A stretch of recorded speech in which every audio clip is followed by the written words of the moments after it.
Welcome to AskWG, the weekly segment where you, the viewer, get to ask us questions and we'll do our best to answer it. Yeah, we'll try. Yeah, no guarantees. That's all we can do. The first question of the whole series goes to Dear Worldwide Gaming, in Grand Theft Auto 5, will the driving mechanics be the same as Grand Theft Auto San Andreas or be more realistic like Grand Theft Auto 4? So what Rockstar have said that it's going to be more like Grand Theft Auto 4, but they're refining it a bit more. So it's less like driving a bar of soap. Yeah, or a boat and trying to like do a corner in like the slowest car you can, and it just like hits the wall. Just goes yeah. like that. Can't do corners. That being said, though, there were some fun driving mechanics in Grand Theft Auto 4, like being able to drive super fast forward and then whipping the car around to go backwards in a 180. But like I said, they're going to tune up the driving mechanics, so you might lose out on some of those crazy card tricks, but just going from A to B won't mean calling a cab all the time. Yep. The next question comes from Amanda. She asks, what are your thoughts on always online DRM? Well, probably not going to be an issue anymore. Xbox have said, oh no, DRM no longer going to happen. But you still kind of see that kind of thing on Steam and stuff. Yeah, that's true. Always online DRM kind of annoys me, especially when, because I game on a laptop. And if I want to take my laptop somewhere else, say that doesn't have an internet connection, and I want to play an offline game, for example, Just Cause or Fallout or Dead Space or whatever, I can't do that because Steam says, oh, no, wait a minute, we need to connect to the internet just so we can then say that you don't need to connect to the internet. I'm on the other side of the coin. Like, I can see why it might not be suitable for someone, but for me personally, I'm always on my desktop or, in a wired connection somewhere. So I know it wouldn't affect me, but I know that it would affect others, so I'm not entirely for it. The next question comes from Alexis. She asks, was there anything not at E3 that you wanted to see? For me, definitely wanted to see Treon Worlds come out and do something about Defiance. I understand that the show was probably mid-season at the time, but I was hoping they'd come out and talk a bit about the game and what's coming in the future for the game, and maybe even about how the show and the game are going to come together and things like that. So it's a shame they weren't really there, and would have liked to have seen them. I was going to say Rockstar, but Rockstar is never at E3, so you can't really... No, they're like the celebrities who don't turn up to their own party sort of yeah, thing. they're too cool for E3, I guess. It, yeah. This next one comes from Richard. He asks, Dear Worldwide Gaming, do you think the game ideas and concepts are becoming repetitive, or do you think that there's still ideas out there to be made that are unique? Well, I mean, people thinking that movies were going a bit stale, honestly, probably about 20 years ago. And to be fair, they didn't go stale, they just reached a point where they found a popular medium that everyone enjoyed and people went and saw. And I think the same thing's starting to happen with video games. I mean, obviously, nobody's going to say that Call of Duty is unique anymore. No one. But at the same time, it still makes a hell of a lot of money. Right, and I think that's what's happening with video game companies. They've realized, okay, if we make a game like this, it's going to make lots of money.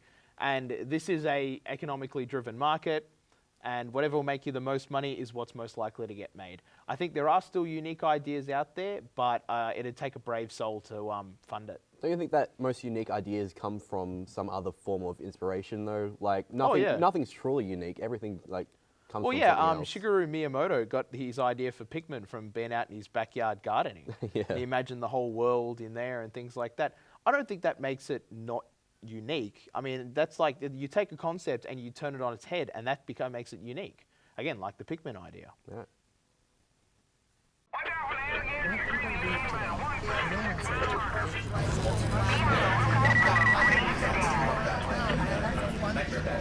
I'm standing here at Sandringham train station. Today we're going to ask people some hard-hitting questions about BioShock Infinite. Let's do this.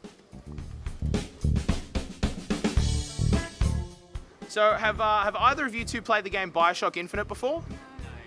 No. No, you haven't? No. Definitely not, no. So, no. Yeah. What is that? No, I haven't. No. I just watch normal TV and the news and all that, but I don't. I haven't done, since I retired, I got other things to do, but I don't. I know my sons do, As I walked in slow motion, I felt confused. BioShock Infinite is an incredibly popular game. I thought finding people who had played it would be easy. Maybe I was asking the wrong people. G'day, what's your name? Maybe asking people was the problem. What did you think of the new BioShock game? I was ready to give up all hope when suddenly... I have. What do you think of the game? Yeah, it's pretty good. Well, can you tell us a little bit about the game for the folks at home? Well, it's got a good storyline. Yeah, it's pretty interesting. And, yeah, it's a good storyline. So, have you played Bioshock Infinite? Yes. What do you think of the game? Awesome. Could you tell the people at home a little bit more about the game? Well, there's this guy called Booker, and he has been set on this like quest kind of thing to get basically save this damsel in distress. If you turn the back cover, turn to back cover. Her name is Elizabeth. She's the damsel in distress. She starts off as a damsel in distress, but is better, much better, because she can find valuables and is probably the most human-like character in gaming. Based on the front cover, do you think the main character, Booker DeWitt, do you reckon he's a bit of a hunk? Maybe just a little bit. Yeah, he's pretty Spunk. good looking. Maybe I was asking the wrong questions. I decided to try something else. Pardon me, sir. Do you mind if we ask you a couple of questions? Yeah, what do you want? We're just filming a television show. What is your reaction to the Labor Party speculating that they're going to cut the Medicare rebate in next Tuesday's budget?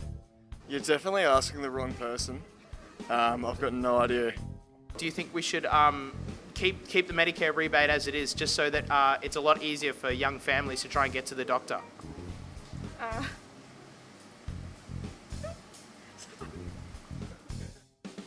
I haven't been. I'm not really sure.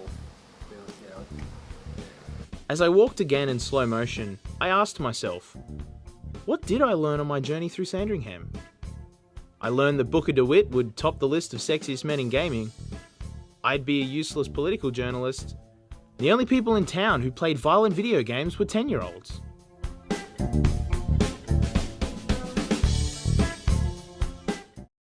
I'll be hitting the streets of question. Also be every week showing off a new top 10 segment list. What about you, John? This was so easy. You did it perfectly every other time.